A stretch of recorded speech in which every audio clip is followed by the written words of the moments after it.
बिस्मिल्लाहिर्रहमानिर्रहीम। अस्सलाम वालेकुम। खुशामदीद MCQ एक्सपेरिमेंट ऑफिशियल में। जैसा कि आपको पता है, रशिया ने यूक्रेन पर हमला कर दिया 24 फरवरी 2022 को। आज जंग का चौथा रोज़ है और यूक्रेन को भारी नुकसान उठाना पड़ा है। रशिया ने यूक्रेन पर बमों की बरसात कर दी है और यूक्रेन का रशिया की आर्मी के साथ कोई मुकाबला ही नहीं है। रशिया की आर्मी 3 गुना ज़्यादा पावरफुल है यूक्रेन की आर्मी से।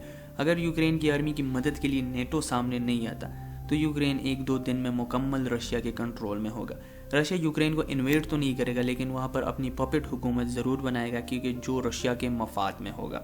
अब इस सूरत में रशिया ने क्यों यूक्रेन पर हमला किया? क्यों नेटो ममालिक यूक्रेन की मदद के लिए सामने नहीं आ रहे? क्यों रशिया ने यूक्रेन के बाद फिनलैंड और स्वीडन में भी मिलिट्री ऑपरेशंस करने की धमकी दी? और इन सबसे पाकिस्तान को क्या चैलेंजेस पेश आएगी? पाकिस्तान की इकॉनमी पर क्या इम्पैक्ट होगा और पाकिस्तान किस डायरेक्शन में अपने फैसले करेगा? तो ये तमाम टॉपिक्स इस वीडियो में आपके साथ शेयर किए जाएंगे।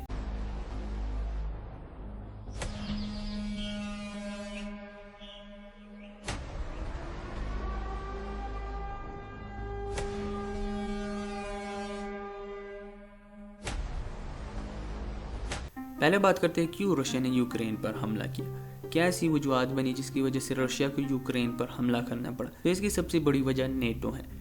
यूक्रेन ने नेटो को ज्वाइन करने की सिफारिश की थी और नेटो ने यूक्रेन के लिए अपने दरवाजे खोल दिए थे, लेकिन यूक्रेन को ज्वाइन करने के लिए 4-5 months या 1 year का अरसा लगता है, क्योंकि पहले आपने एप्लीकेशन सबमिट करनी होती है, फिर उसके बाद आपने अपने पार्लियामेंट में उसको पास करना होता है, फिर उसके बाद कुछ अलग प्रोसेसेस होती है, जितनी भी नेटो की कंट्रीज है उससे ये पास होता है। तो यूक्रेन को तकरीबन 5-6 months या 1 year का टाइम लगता है नेटो को ज्वाइन करने के लिए। अब रशिया को क्या मसला था अगर यूक्रेन नेटो को ज्वाइन कर लेता?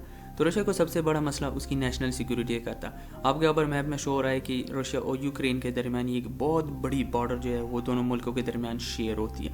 अब मसला ये होता, अगर यूक्रेन नेटो को ज्वाइन करता तो नेटो फोर्सेस को रशियन बॉर्डर्स तक आने की रसाई मिल जाती और यहाँ पर US और नेटो अपनी ट्रूप्स और अर्सेनल्स को डिप्लॉय करते, जो कि बहुत बड़ा ख़तरा होता है रशिया को। और दूसरी बात यह कि रशिया और चाइना इस रीजन में अमेरिका की प्रेजेंस को नहीं, लेकिन रशिया ने फिर भी नेटो, यूक्रेन और USA को ये रिक्वेस्ट की कि यूक्रेन नेटो को ज्वाइन ना करे, और उन्होंने यूक्रेन को समझाने की कोशिश की कि आप नेटो को ज्वाइन ना करें, हमारे दरमियान एग्रीमेंट्स हो चुके हैं, आपकी ज़िंदगी अच्छी गुजर रही है, क्यों पीस को ख़राब करे? लेकिन न नेटो ने, न USA ने, न यूक्रेन ने रशिया की सुनी। उल्टा USA ने तो रशिया को धमकी दी कि हम आप पर सैंक्शंस लगा देंगे। नेटो ने रशिया की बात को ही रद्द कर दिया कि आप होते कौन हो हमें बोलने वाले? तो रशिया ने कहा, अच्छा आप एशियन सुपर पावर को ये कहते हो? तो रशिया ने कहा कि भाई लातों के भूत बातों से नहीं मानते। तो रशिया ने अपनी नेशनल सिक्योरिटी को मद्देनज़र रखते हुए यूक्रेन पर इन्वेजन की कि यूक्रेन नेटो को ज्वाइन ना करें, और अभी यूक्रेन का बुरा हाल हो चुका है। तो जहाँ पर नेटो होगा, जहाँ पर USA होगा, वो फसाद फैलाएगा। अभी न USA न नेटो यूक्रेन की मदद के लिए सामने आ रहे हैं, जैसे बयानात जारी कर रहे हैं और सैंक्शंस लगा रहे हैं। रशिया को सैंक्शंस की कोई परवाह नहीं। और यहाँ पर बात करनी पड़ेगी पुतिन की स्मार्टनेसशिप की। पुतिन बड़ी स्मार्ट बंदा है, ना वो वेस्ट की सुनता है, ना वो ईस्ट की सुनता है, वो किसी की परवाह नहीं करता। जब एक बार वो कोई फैसला कर ले उस पर डट जाता है। अब पूरी दुनिया उसके खिलाफ है, लेकिन रशिया टस से मस नहीं हो रही है। रशिया ने यूक्रेन पर आज जंग का चौथा दिन है और वो किसी की नहीं सुन रहा। रशिया के बैंकों पर सैंक्शन लगाए जा रहे हैं। अब यहाँ पर USA ने एक अनदर कांड किया भाई, वो ये है कि USA ने सिर्फ रशिया की इकोनॉमी को हिट किया है, रशिया के एनर्जी सेक्टर को हिट नहीं किया, क्योंकि 40% जो गैस और तेल है वो रशिया यूरोप को सप्लाई करता है। अगर USA रशिया के एनर्जी सेक्टर को हिट करता है तो एक बहुत बड़ा लॉस होगा यूरोप के लिए। अब बात करते हैं कि क्यों रशिया ने फिनलैंड और स्वीडन को वार्न किया। रशिया और फिनलैंड के दरमियान भी बहुत बड़ा बॉर्डर, और ये रशिया और फिनलैंड के दरमियान सबसे बड़ा बॉर्डर है जो कि शेयर होता है। तो रशिया ने फिनलैंड और स्वीडन को क्यों धमकी दी? तो इसकी भी सबसे बड़ी वजह नेटो है।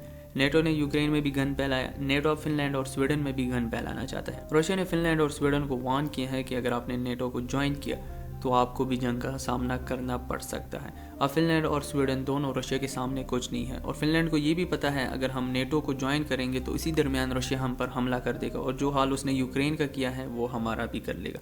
आपको यहाँ पर थोड़ी सी डायनामिक समझाते चले। ये जितने भी वर्ल्ड के इंडेक्सेस हैं इनमें इनका बेस्ट पोजीशन होती है, यानी कि फिनलैंड और स्वीडन टॉप 5, टॉप 10 में ये मौजूद होते हैं। अगर आप डेमोक्रेसी इंडेक्स उठाकर देख ले, करप्शन परसेप्शन इंडेक्स उठाकर देख ले, और सबसे बड़ा इंडेक्स जो कि happiest index in the world है उसमें उठाकर देख ले, तो फिनलैंड और स्वीडन सबसे खुशहाल ममालिक है, सबसे डेवलप ममालिक है। अब फिनलैंड और स्वीडन दोनों यूरोपियन यूनियन के ममालिक हैं, लेकिन इन्होंने अपने आप को न्यूट्रल लगाया कि हम नेटो को ज्वाइन नहीं करेंगे।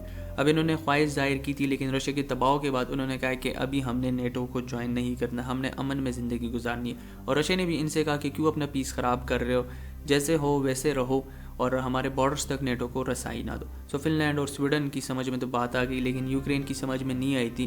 سو رشیا نے اس کو جو ہے مزہ چکھا دیا. ہاں یہاں پر کچھ ہیومینٹیرین لاس ہوئی ہیں کہ وہ نہیں ہونی چاہیے تھی, سویلین آبادی کو نہیں ٹارگٹ کرنا چاہیے. اب بات کرتے ہیں کہ پاکستان پر اس کے کیا اثرات ہوں گے. تو پاکستان کو 2 بڑے چیلنجز ہو گئے. ایک چیلنجز پاکستان کی اکانومی کا چیلنج ہوگا کہ اگر عالمی منڈی میں تیل اور گندم کی قیمتیں بڑھتی ہیں تو اس کا ڈائریکٹ انڈائریکٹ افیکٹ پاکستان پر ہوگا. پاکستان میں مزید انفلیشن بڑھے گی کیونکہ رشیا اور یوکرین دونوں بڑی تعداد میں گیس اور تیل پروڈیوس کرتی ہے. یوکرین کا 8واں پوزیشن ہے ویٹ ایکسپورٹ کرنے میں. سو پاکستان میں انفلیشن کا بہت بڑا خطرہ ہے اگر یہ جنگ بہت ٹائم تک جاری رہی. دوسرا بہت بڑا چیلنج پاکستان کی فارن پالیسی ہے. پاکستان ادھر چائنا کو ناراض نہیں کر سکتا اور چائنا نے رشیا کے حق میں وہ کڑا ہو گیا اور چائنا نے رشیا کا پورا سپورٹ کیا ہے. اب اگر پاکستان اس صورت میں امریکہ یا یوکرین کے حق میں بولتا ہے تو پاکستان چائنا سے ناراضگی مول نہیں لے سکتا. اور دوسرے سائڈ پر پاکستان کے ابھی رشیا کے ساتھ تعلقات بہتر ہو رہے ہیں. تو اگر اس صورت میں پاکستان اور رشیا کے درمیان کلیش آتا ہے تو یہ پاکستان کے لیے بہت بڑا نقصان ہے. اور پاکستان کو جو تیسرا بڑا چیلنج ہے فارن پالیسی میں وہ امریکہ کے ساتھ بھی تعلقات بہتر رکھنا ہے. پاکستان امریکہ کو سالانہ $7 ارب کی برآمدات کرتا ہے.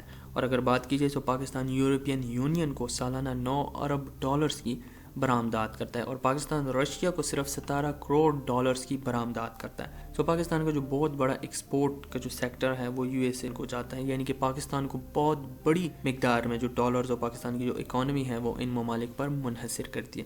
تو اگر پاکستان اس درمیان میں خود کو نیوٹرل نہیں لگتا اور کسی بلاک کا حصہ بنتا ہے تو پاکستان کے لیے بہت بڑے چیلنجز ہو سکتے ہیں. اور اگر یہ وار زیادہ دیر تک چلی تو پاکستان کو یہ ڈائریکٹلی امپیکٹ کرے گا. اور اگر اس میں نیٹو کی انوالومنٹ ہوئی تو چائنا رشیا کے ساتھ کھڑا ہوگا. دین پاکستان کو بہت بڑا چیلنج ہوگا کہ پاکستان کس ملک کے ساتھ کھڑا ہوتا ہے, کس بلاک کا پاکستان حصہ بنتا ہے. لیکن فی الحال نیٹو کا جنگ میں کودنے کا کوئی ارادہ نہیں. اگر نیٹو جنگ میں کودتا ہے تو یہ ڈیفینیٹلی ورلڈ وار 3 کا آغاز ہے. ابھی کوئی بھی ورلڈ وار 3 کا خطرہ نہیں ہے, لیکن ایک بات ظاہر ہے کہ رشیا نے اس ریجن میں اپنے آپ کو منوایا ہے اور اس نے جیو پولیٹیکل اس ریجن میں ٹوٹلی ڈومیننس حاصل کر لی ہے.